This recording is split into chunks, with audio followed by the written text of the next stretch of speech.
So mga tol, sanipwersa na nga po ang mga Pilipino boxers para tulungan ang ating kababayan na si Unified IBF at WBA Super Bantamweight World Champion Marlon Tapales sa paparating nitong mabigat na laban sa December 26 sa Japan kontra kay 4 Division World Champion at current Unified Super Bantamweight World Champion Japanese monster na Naoya Inoue. Bukod po kasi sa mga Pilipino ngayon na nandoon sa Baguio, dinayo na din si Tapales ni Mike Magic Plania, Miel Pajardo at iba pang mga boksingero.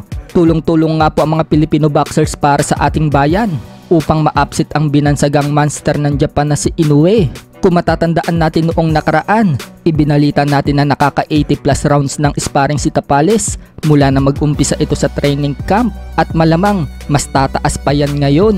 Isang patunay lang ito na nagtutulungan ng mga boksingero natin kapag ang kalaban ay ibang lahi at tinaguri ang pinakamagaling ngayon sa Asia.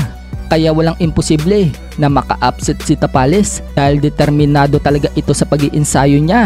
Kahit na marami nga po ang hindi naniniwala kay Tapales na kaya niyang manalo kay Inoue, hindi po siya nagpapa-apekto, nakapokus pa rin siya.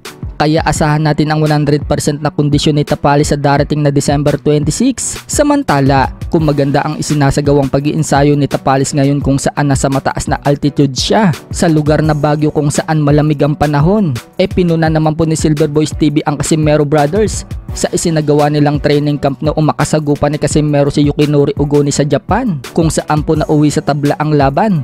Paliwanag ni SB mga tol, hindi daw pinagandaan ng Casimero team ang laban sa Japan. Alam naman daw nilang mataas ang altitude sa Japan. Tapos, nagtraining daw sila sa mababang altitude. Sila lang din daw ang nagtitraining at in-house lang. Pagkatapos, tumulak daw sila sa Japan 1 linggo bago ang laban.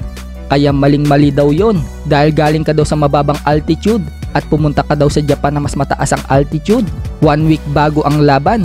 Kaya round 1 pa lang, hingal na daw si Casimero. Marami daw tuloy ang nagtataka, maging si Casimero, kung bakit madali daw siyang napagod. Ani Silver Boys TV mga tol, kaya daw nangyari yan dahil sa adjustment. Mag-a-adjust daw talaga ang katawan mo dahil sa altitude. Yan daw ang mali, hindi daw nila pinagandaan ang klima sa Japan. Tinira nga din ni Silver Boys TV ang head coach ni Cuadro Alas na si Jason. Hindi daw yun maiintindihan ni Jason, kaya ang siste, in-outbox daw si Casimero ng literal na trainer. Trainer na lang daw kasi itong si Uguni. Sa kabilang banda naman mga tol, nagsalita na nga pumuli ang promoter ni Cuadro Alas na si Masayoki Ito ng Treasure Boxing Promotion. Sinabi nito na may pag-asa pa din daw na makalaban ni Casimero si Naoya Inoue. Basta ayusin lang daw nito ang training camp niya. Magdagdag daw ng trainer na tutulong para maisagawa ang training program. Samantala, pupusta naman si Jason Casimero kay Naoya Inoue. Pabor nga po mananalo si Inoue kay Tapales. Round 1 hanggang round 3, knockout ang pusta ni Jason. Bagamat suportado daw si Jason kay Tapales, kay Inoue daw siya pupusta.